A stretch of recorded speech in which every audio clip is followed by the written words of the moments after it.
हमें चीर देनी चीर के कगरिया धरी है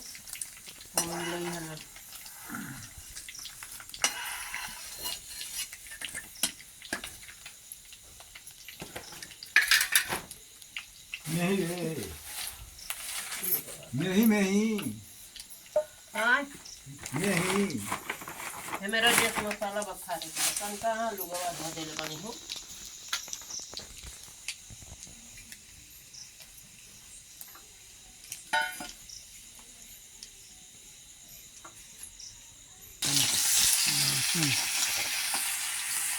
कानन लहसुन हो अब अदरक हो प्याज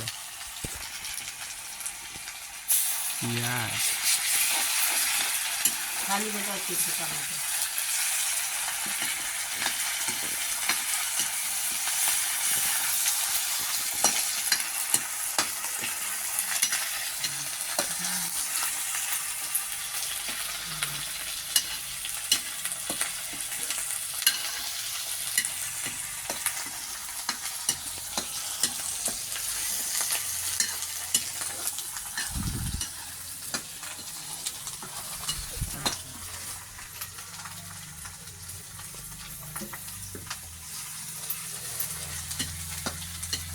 अरे वो बड़ा होता है तंका नहीं खेती रहता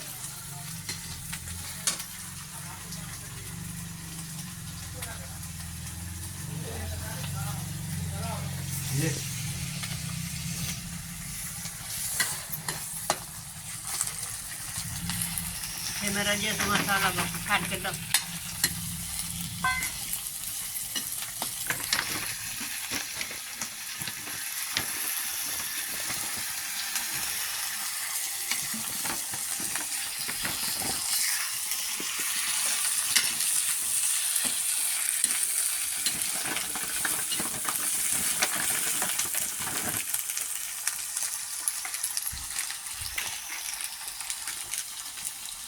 इधर वो बस कर ले